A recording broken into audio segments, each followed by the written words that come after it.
तो गंदम वालों के लिए खुशखबरी। आज गला मंडी मनसेरे के अंदर साफ सुथरा गोल्डन माल घरों वाली गंदम 3400 रुपये से लेकर 3430 रुपये तक वीआईपी माल फरोख्त हो रहा है। तो गंदम के हवाले से आज की सबसे बड़ी खबर से आप लोगों को आगाह किया जा रहा है। आज गला मंडी मनसेरे के अंदर साफ सुथरा गोल्डन माल 3400 रुपये से लेकर 3430 रुपये तक फरोख्त हो रहा है। और गला मंडियों के अंदर गंदम की आमद कम होने की वजह से अब गंदम मार्केट में आहिस्ता आहिस्ता तेजी का रुझान शुरू हो चुका है। और नए गंदम के खरीदारी के हवाले से आज के सबसे बड़ी खबर से आप लोगों को आगाह भी किया जाएगा। और इसके साथ नए गंदम के ताजा रेट भी आप लोगों के साथ शेयर किए जाएंगे। और नई बहारियां मक्की 2024 के ताजा रेट भी आप लोगों के साथ शेयर किए जाएंगे। तो आप लोगों को आज की सबसे बड़ी खबर से आगाह करने लगे। खैबर पख्तूनख्वा में गंदम की खरीदारी में खलक पैदा करने वाले 2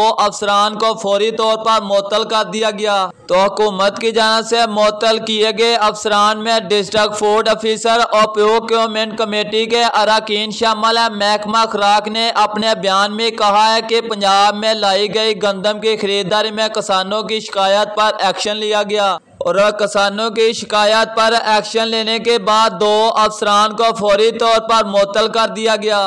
और अगर कीमत के रेट के हवाले से बात की जाए तो आज गला मंडी हरूनाबाद के अंदर गंदम शरा बाजार 2700 रुपये से लगा 2750 रुपये। और चक्की क्वालिटी गंदम आज गला मंडी हरूनाबाद के अंदर 2800 रुपये से लगा 2900 रुपये में। और गला मंडी रेमिया खान की बात करें साफ सुथरा वीआईपी अच्छी क्वालिटी का माल 2800 रुपये से लेकर 2950 रुपये। और पंजाब की ओवरऑल मंडियों की बात की जाए तो 2700 रुपये से लेकर ज्यादातर 2850 रुपये तक गंदम फरोख्त हो रही है। और नई मौसमी बहारियां मक्की के रेट के हवाले से बात की जाए तो आज गला मंडी आरफाला के अंदर नई 2024 साफ सुथरी अच्छी क्वालिटी की मक्की 2000 रुपये से लेकर 2100 रुपये में। और नॉर्मल क्वालिटी का माल 1800 रुपये से लगा 2000 रुपये में। और वंडा क्वालिटी मक्की 1600 रुपये से लगा 1750 रुपये में।